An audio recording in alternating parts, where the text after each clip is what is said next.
पाकिस्तान के पीएम शहबाज शरीफ की ढीली पड़ी अकड़, कहा कि कश्मीर ट्रेड, आतंकवाद और पानी के मुद्दे पर भारत के साथ बातचीत के लिए तैयार है पाकिस्तान। ईरान के दौरे पर पहुंचा शहबाज शरीफ ने लगाई शांति की गुहार, कहा कि यदि भारत उनके शांति प्रस्ताव को स्वीकार कर लेता है तो दिखा देंगे कि हम शांति के प्रति कितने गंभीर हैं। पाकिस्तान को प्रधानमंत्री मोदी का डायरेक्ट मैसेज, कहा कि सुख चैन से जियो, अपनी रोटी खाओ, वरना मेरी गोली तो है ही। आतंकवाद के खिलाफ आगे आए पाकिस्तान की आवाम। पीएम मोदी बोले, पाकिस्तान के लिए टेररिज्म की टूरिज्म है, हमारी आतंकवाद के खिलाफ जीरो टॉलरेंस की नीति है। पीएम मोदी ने कहा कि आतंकियों के अंत का मिशन है ऑपरेशन सिंदूर, जो खून बहाएगा उसे उसी की भाषा में देंगे जवाब। पीएम मोदी ने कहा कि भारत का रौद्र रूप देखकर पाकिस्तान थराया है, कुछ ही घंटों में उन्होंने सफेद झंडा लहरा दिया। गुजरात के दाहोद में भी गरजे पीएम मोदी, कहा कि आतंक के खिलाफ भारत चुप नहीं बैठेगा, सिंदूर मिटाने वालों का मिटना तय। पीएम मोदी ने सोमवार को शाम अहमदाबाद में किया रोड शो। एयरपोर्ट से निकलते ही भारी तादाद में लोगों ने सड़क के दोनों किनारे खड़े होकर प्रधानमंत्री का स्वागत किया।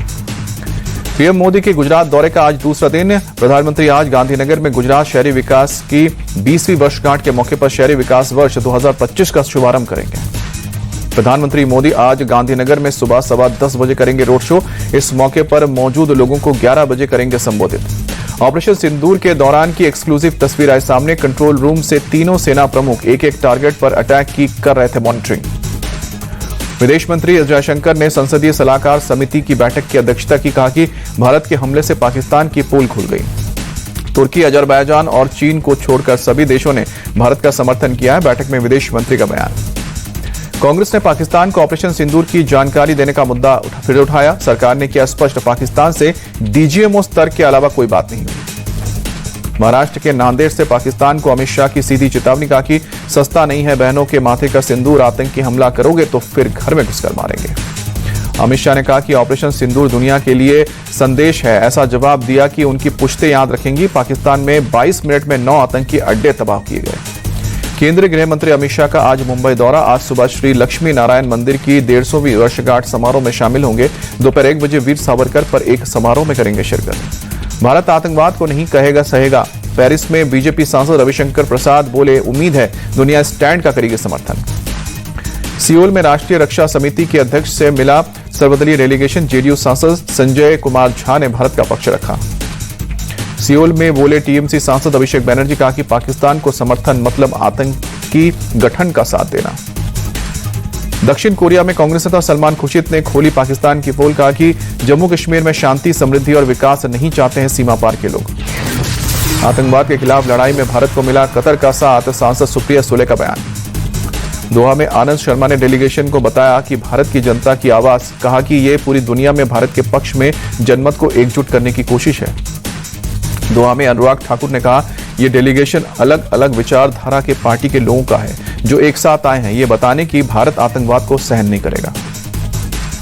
बीजेपी सांसद बैजंत पांडा के नेतृत्व में सर्वदलीय प्रतिनिधिमंडल कुवैत पहुंचा। डिप्टी पीएम शरीदा अब्दुल्ला से मुलाकात। कुवैत में असदुद्दीन ओवैसी ने पाकिस्तान के आर्मी चीफ को बताया जोकर, कहा कि ये भारत को टक्कर देने चले हैं और अपने पीएम को चीन की आर्मी ड्रिल की तस्वीर पाकिस्तान की बताकर दे रहे हैं। असदुद्दीन ओवैसी ने कहा कि पाकिस्तान के पास नकल करने के लिए अकल भी नहीं है, इसलिए उनकी बात पर ध्यान मत दीजिए, जो भारतीय विदेश मंत्रालय कह रहा है वही सही है। कुवैत में निशिकांत दुबे ने कहा कि भारत और पाकिस्तान एक साथ आजाद हुए, लेकिन आज उनकी इकोनॉमी हमसे 11 गुना पीछे है, क्योंकि वो भारत से बदला लेने में रह गए और हमने विकास को लक्ष्य बनाया। कांग्रेस सांसद शशि थरूर के नेतृत्व में सर्वदलीय प्रतिनिधिमंडल पहुंचा। जॉर्ज टाउन के प्रोमेनेड गार्डन महात्मा गांधी की प्रतिमा पर अर्पित की पुष्पांजलि। विदेश सचिव विक्रम मिस्री का आज से 29 मई तक अमेरिका दौरा। अमेरिकी प्रशासन के सीनियर अधिकारियों से मिलेंगे। इन्हें से अजीत डोवाल की रूस यात्रा रद्द। 27 से 29 मई तक जाने वाले थे मॉस्को। मुंबई में आज एनडीए की बैठक। उप मुख्यमंत्री एकनाथ शिंदे ऑपरेशन सिंदूर पर पेश करेंगे प्रस्ताव। डिप्टी सीएम शिंदे ने कहा कि ऑपरेशन सिंदूर ने पाकिस्तान की कमर तोड़ दी है, अब पाकिस्तान कभी भारत की तरफ आंख उठाकर नहीं देखेगा। गौरव गोगोई को असम कांग्रेस का अध्यक्ष नियुक्त किया गया। भूपेन कुमार बोरा की जगह लेंगे। असम कांग्रेस का अध्यक्ष नियुक्त किए जाने पर कांग्रेस सांसद गौरव गोगोई ने कहा, मल्लिकार्जुन खड़गे और राहुल गांधी समेत सभी नेताओं का दिल से धन्यवाद। गौरव गोगोई का बयान, बोले आने वाले समय में असम के लोगों के आशीर्वाद की हम अपेक्षा करते हैं। बिहार के सीएम नीतीश कुमार ने आईएएस अधिकारी के सिर पर रखा गमला, वीडियो हुआ वायरल। नीतीश के वायरल वीडियो पर बोले प्रशांत किशोर, कहा कि सीएम की मानसिक और शारीरिक हालत ठीक नहीं है। बीजेपी जबरन बिहार की जनता पर उन्हें थोप रही है। बिहार को लालू नीतीश नहीं, नया राज चाहिए, जनसुराज चीफ प्रशांत किशोर का बयान। दिल्ली बीजेपी ने सभी 14 जिलाध्यक्षों का ऐलान किया। रविंद्र चौधरी को नई दिल्ली की कमान सौंपी गई। राज्यसभा की खाली पड़ी 8 सीटों पर चुनाव का ऐलान, 19 जून को होगी वोटिंग। तेज प्रताप मामले पर बोली पत्नी ऐश्वर्या कहा कि पूरा परिवार ड्रामा कर रहा है, चुनाव के बाद लालू फैमिली फिर एक हो जाएगी। ऐश्वर्या ने कहा कि बेटी की गलतियां छिपाने के लिए मेरे ऊपर आरोप लगाए, परिवार को सब पता था तो मेरी शादी क्यों करवाई। तेज प्रताप को आरजेडी से निकालने को लेकर मामा सुभाष यादव ने बताया ड्रामा, कहा कि ऐश्वर्या और तेज प्रताप की जबरन शादी कराई गई। शादी से पहले अनुष्का तेज प्रताप के साथ रिलेशनशिप में थी। जेडीयू नेता नीरज कुमार लालू का परिवार पर अटैक, कहा कि पार्टी और परिवार से निकालने का यह नाटक कर रहे हैं। तेज प्रताप मामले पर बोली बहन मीसा भारती, पार्टी अध्यक्ष और पिता लालू यादव ने अपना स्टैंड क्लियर कर दिया है। राजनीति में लोक लज्जा बहुत जरूरी है, नेताओं को इस बात का ध्यान रखना चाहिए, बिहार के डिप्टी सीएम सम्राट चौधरी का बयान। दिल्ली के बाटला हाउस इलाके में डीडीए ने कई घरों पर नोटिस चिपकाया, 15 दिन में घर खाली करने के आदेश। राम सेतु को राष्ट्रीय स्मारक घोषित किया जाए, पूर्व सांसद सुब्रमण्यम स्वामी की सुप्रीम कोर्ट से गुहार। एनआईए ने सीआरपीएफ जवान मोती राम जाट को किया गिरफ्तार, 2023 से पाकिस्तान के लिए कर रहा था जासूसी। जस्टिस वर्मा कैश कांड का मामला, सुप्रीम कोर्ट ने कैश कांड की रिपोर्ट मांगने वाली आरटीआई याचिका खारिज की। मीठी नदी घोटाला मामले में एक्टर डीनो मोरिया से पूछताछ, मुंबई पुलिस की ईओडब्ल्यू ने पूछताछ की। दिल्ली की सीएम रेखा गुप्ता बोली 30 मई को हमारी सरकार के 100 दिन पूरे होंगे, 31 तारीख को अपनी रिपोर्ट देंगे। दिल्ली के सभी डीएम और जिला अध्यक्षों के साथ सीएम रेखा गुप्ता ने की बैठक, अधिकारियों से कहा कि जनता की हर समस्या का समाधान तुरंत हो। सीएम रेखा गुप्ता बोली सभी डीएम और एसडीएम ऑफिस में सीएम कार्यालय की तरफ से शिकायत पेटी रखी जाएगी ताकि समस्याओं का तुरंत समाधान हो सके। असम में इलेक्ट्रॉनिक कंपोनेंट मैन्युफैक्चरिंग यूनिट लगाने पर केंद्र सरकार इंसेंटिव देगी, सीएम हेमंता ने दी जानकारी। जालौन में पुलिस की बदमाशों के साथ मुठभेड़, जवाबी कार्रवाई में 2 बदमाश घायल, पुलिस ने किया गिरफ्तार। घायल बदमाशों को अस्पताल में भर्ती किया गया, मौके से तमंचा और बाइक बरामद की। मुजफ्फरनगर में बगैर इजाजत बनाई जा रही अवैध मस्जिद सील, पुलिस ने 2 लोगों को गिरफ्तार किया। सूचना मिलने पर पहुंची थी जिला प्रशासन और पुलिस की टीम, जांच पड़ताल के बाद की गई कार्रवाई। एमपी के मुरैना में 2 लोगों की गोली मारकर हत्या, पुलिस के मुताबिक मृतक शराब व्यापार से जुड़े थे, मामले की जांच जारी। पुराने लखनऊ के दुबग्गा इलाके में लखनऊ विकास प्राधिकरण के कर्मचारियों का विरोध, अतिक्रमण हटाए बगैर ही लौटना पड़ा। लखनऊ विकास प्राधिकरण ने 1981 में 5 गांवों का किया था अधिग्रहण, 5 रुपए स्क्वायर फीट की दर से कुछ किसानों को मुआवजा भी दिया गया था। इसी जमीन को खाली कराने पहुंची थी टीम।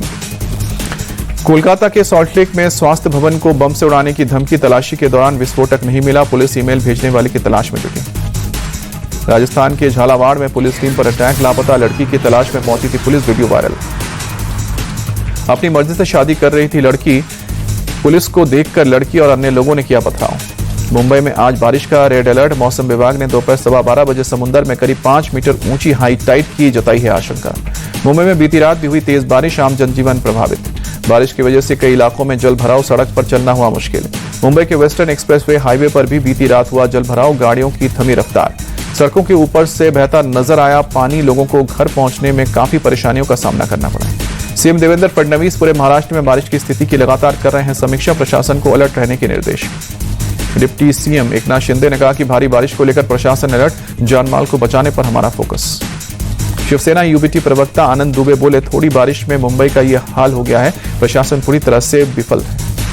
कर्नाटक के तटीय इलाकों में आज भारी बारिश का रेड अलर्ट, मौसम विभाग ने अगले 24 घंटे में 20 सेंटीमीटर से ज्यादा बारिश होने की आशंका जताई है। एनडीआरएफ की एक टीम पुत्तूर में तैनात, जबकि एसडीआरएफ की 2 टीम को बेंगलुरु और सुब्रानियू में तैनात किया गया है। कई इलाकों में लैंडस्लाइड की भी आशंका जताई गई है।